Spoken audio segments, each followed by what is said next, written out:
안녕하세요. 저는 퍼플 아카데미에서 지난 6년간 상담을 하면서 보면 퍼플 아카데미의 아이들이 1000명의 아이가 있다면 1000명의 아이가 하나의 강점은 모두 다 갖고 있다는 걸 발견했습니다. 자, 1000명의 아이가 있으면 1000명의 아이의 빛이 모두 다르고, 그리고 그 아이들은 자기만의 반짝반짝이는 부분들을 모두 다 하나씩 갖고 있습니다. 그런데 정말 제가 보기에도, 저도 아이를 키우는 엄마의 입장에서 제가 보기에도 저 아이의 빛이 너무 강렬하고, 그리고 그 아이의 장점이 너무 부러운데, 어머니께서는 우리 아이는 이런 걸 못해요. 우리 아이는 저 아이에 비해서 이런 게 떨어져요. 가령 뭐 책을 너무 늦게 읽는다던가, 아니면 아이들이 뭔가 스토리를 이해할 때 요점만 간단히 읽는다던가, 이런 거에 대해서 저한테 막 상담을 하시거든요. 물론 이 어머니나 아버님도 이 아이의 장점은 알고는 계십니다. 그런데 못하는 부분에 너무 몰입되다 보면 아이의 단점만 크게 보이고 장점을 잃어버리는 경우가 많죠. 그런데 이제 퍼플 아카데미에 1학년이 됐던 아이들이 중학교 1학년이 됐거든요. 그러면서 저희가 7년이라는 세월 동안 쌓아오면서 이 우수하게 아이의 장점을 공부로 끌어내서 그거를 아이의 강점으로 만들어주신 학부모님들을 제가 주위에서 보게 되었습니다. 특히 상위권 아이들을 가이드하시는 어머니, 아버님 중에는 이렇게 아이가 관심 있고 아이가 잘하는 부분에 어떤 요소를 끌어내서 그걸 학습으로 연결을 시켜서 거기까지 끌고 가거든요. 이런 분들의 특징이 무엇일까요? 자, 첫 번째는 아이의 흔적을 잘 봅니다. 자, 우리 아이가 방에서 놀고 있어. 우리 아이가 자고 일어났어. 근데 자고 일어난 동안 방에 아이가 갖고 놀던 장난감, 아이가 보던 책들이 흩어져 있습니다. 이 책에 그냥 내용은 보지 않고 정리만 하는 학부모님이 있는가 하면, 어느 학부모님은 얘가 요즘에 공룡에 관심이 많구나, 얘가 요즘에 자동차에 관심이 많구나, 그리고 아이의 그 관심사를 따라가면서, 흔적을 따라가면서 관심사를 체크를 해요. 자, 이렇게 관심사를 체크를 하면 그 관심사에 대한 부분을 당근으로 활용을 합니다.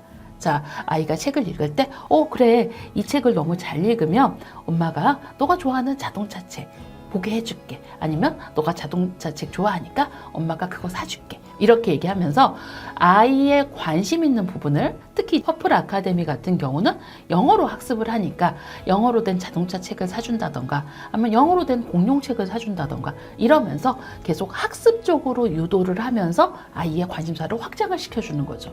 그러면 아이는 자기가 좋아하는 거니까 엄마가 그걸 학습으로 이끄는지 모르고 정말 거기를 따라가면서 좋아합니다. 그리고 그 분야의 지식을 심화 지식으로 계속 쌓아가죠. 이렇게 심화 지식으로 쌓아가면서 아이는 한 가지를 깊게 알았을 때 지적 핵심, 자기의 만족감이 커지는 거죠. 그러면서 다른, 내가 싫어하는 수학이나 내가 싫어하는 다른 과학이 있다고 하면 그 부분도 이것도 깊이 알면 재미있을 수 있겠구나라고 어렴풋이 조금씩 알아갑니다. 그리고요, 두 번째 특징은 아이의 흔적을 따라가서 이렇게 관심을 보였던 부분이 두 번째 특징이었죠. 그리고 세 번째 특징은 일상에서 어머니가 이 리액션이 정말 좋아요. 어머, 너 어떻게 알았어? 그런 것도 알아? 야, 대단한데? 아이가 하는 말에 리액션의 반응을 정말 잘해 주십니다. 어머, 그거 못했었는데 이렇게 잘하게 됐어? 어려웠었는데 정말 열심히 노력했구나. 그렇게 열심히 책을 하더니 너가 이렇게 잘하게 됐구나. 그러면서 아이의 과정마다 칭찬을 아끼지 않는 거죠. 그래서 실제로 이 아이는 영어 독서에 전혀 관심이 없던 아이인데, 이렇게 자동차에 관심 있는 부분을 영어 독서로 같이 확장을 하면서 영어 독서의 심화 독서까지 돼서 정말 높은 레벨의 책을 읽고 영어를 정말 잘하게 된 케이스도 많습니다. 어떤 부분은요, 이제 공주님 옷을 좋아하는 거예요, 여자아이는. 그러면 공주님에부터 시작해서 아이가 공주 의상을 입고 같이 책을 읽고 공주님 책을 읽으면서 공주에 나온 괴물 이야기도 같이 읽어보고, 그러면서 점점 관심사를 확장해주고, 그리고 그걸 영어 쪽으로 계속 가이드를 하면서 아이의 관심사 확장하고 그거를 학습으로 이끄는 면도 있죠. 제가 예전에 한번 말씀드린 적이 있어요. 여자친구인데 도형을 정말 못했습니다.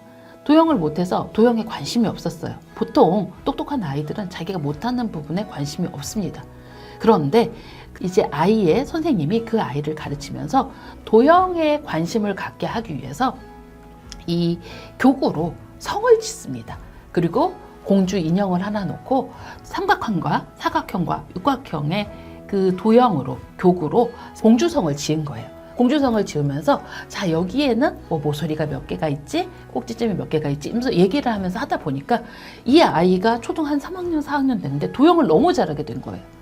그러니까 실제로 아이의 관심사부터 끌어내서 학습을 잘 이끄는 학부모님들은 그 노하우를 갖고 있습니다. 그리고 우리 아이의 흔적을 정말 잘 찾아요. 우리 아이가 어떤 부분에 관심이 많은지, 그러면 아이의 일상에서의 흔적들을 찾아서 그 부분을 계속 학습적으로 끌고 오면서 아이하고 좋은 관계를 유지하면서 홈스쿨을 할 수 있는 거죠. 오늘 아이의 관심을 학습으로 이끌어서 아이가 학습을 우수하게 할 수 있게 하는 현명한 어머니들의 3가지 특징 말씀드렸습니다. 첫 번째, 흔적을 잘 찾는다.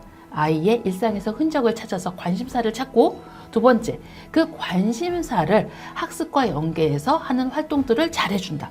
그리고 세 번째, 자, 리액션. 아이한테 폭풍 칭찬, 그리고 이렇게 막 환호, 이런 부분을 하면서 아이가 우쭐하게 이렇게 하는 3가지의 특징을 볼 수 있었습니다. 놓치지 마세요.